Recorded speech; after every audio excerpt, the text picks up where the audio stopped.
Hey everyone, Arthur Fantastic here. And today we are going to be responding to a particular point made in a video that I just got finished watching. It is amazing by Goju Ryu Philosopher here on YouTube. And the video title is Karate Generations. The premise of the video, if I don't already put a clip in here trying to distill it, is that when we look at karate, um, generally speaking, in the karate community, we look at it in a lineage-based way. It's through these lineage.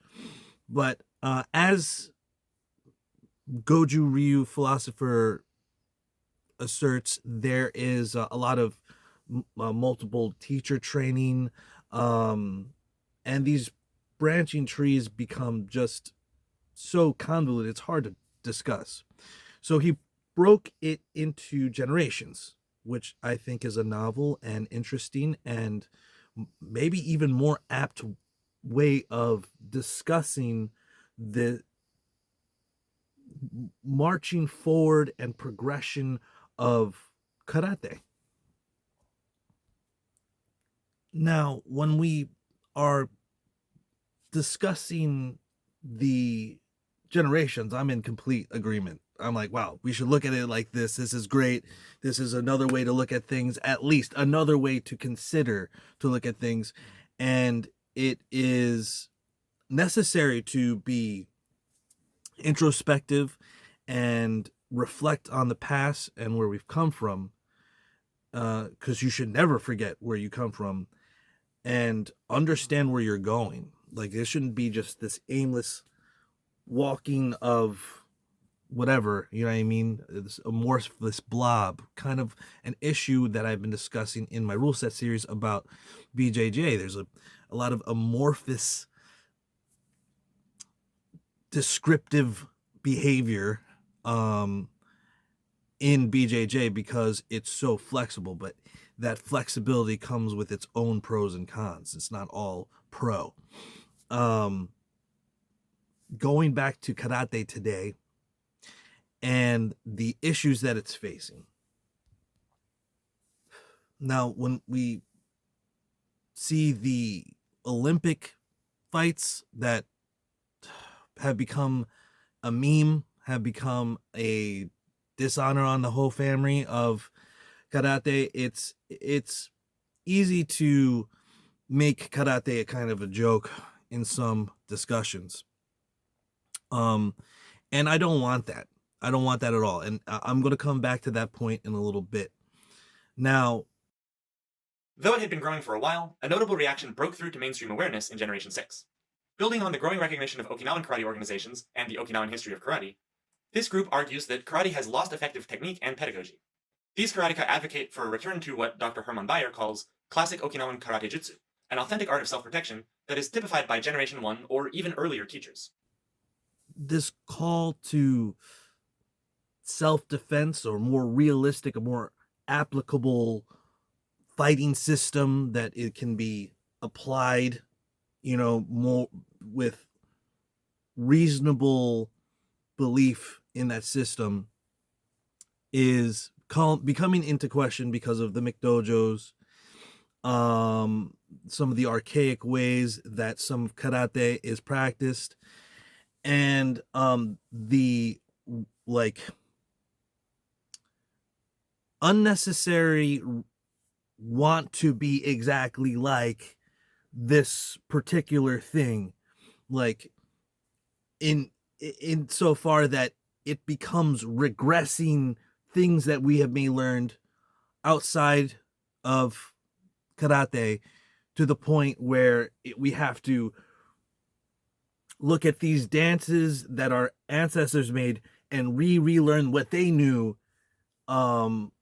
because their dances were so intricate.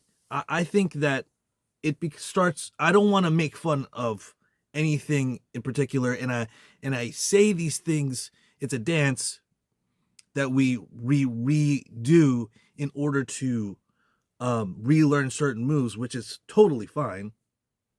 I like dancing. I'm a dancer as well as a martial artist. Um, but it's not combat, and it's not something that we should be making more than what it is. It's a connection to our ancestral past, but that shouldn't make the basis and all be all of the entire like style. It should be also based on reality. And here comes my problem. The problem for me is this. Okay. He is saying that karate combat is becoming too much UFC. It's becoming too connected to cryptocurrency, which it has been for quite some time now. And it is allowing voters to vote on rules. Now, all the rule changes in are moves that have been allowed in the self-defense, or rather included in the system of karate since the beginning. Elbows, strikes to a downed opponent, that we award in sports karate, but now we're actually applying it.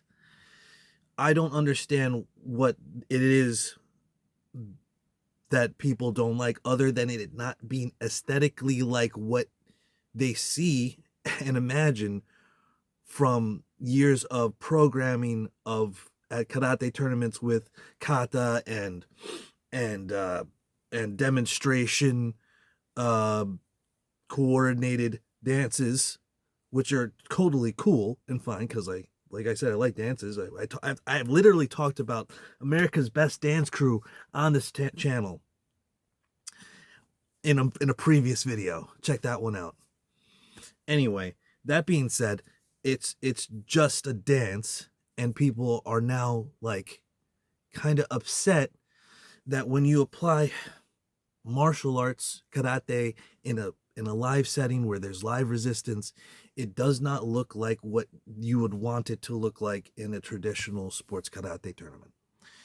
And while he had alluded to the idea that some of the fighters of karate were capable of applying at that level, but a lot of them weren't, and a lot of the fights look really sloppy. Now, he also mentioned earlier in the video that there was Nak Muay fights versus karate, and that UFC or MMA can trace its roots to that. I would argue that the MMA fighting could go back as far as Catch wrestling. Catch wrestling.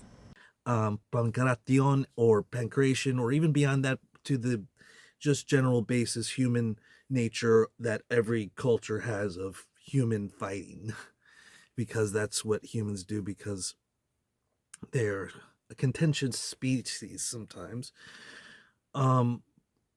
That aside, the other cryptocurrency, I mean, I don't know what to say. Like, it's literally just like stocks, and because people have done more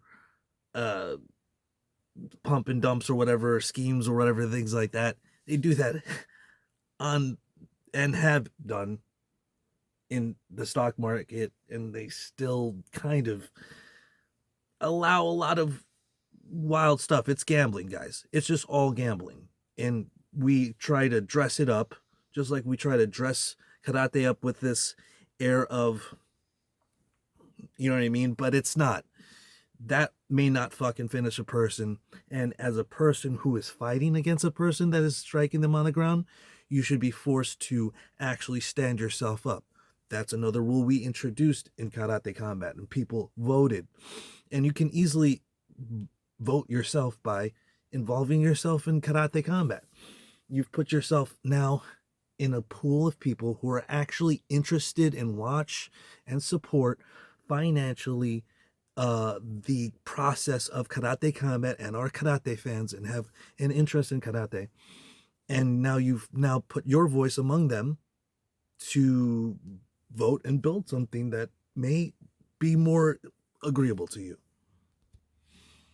ultimately, if we're going to move forward in martial arts, it's got to be applicable in a setting as close as to real as possible, right?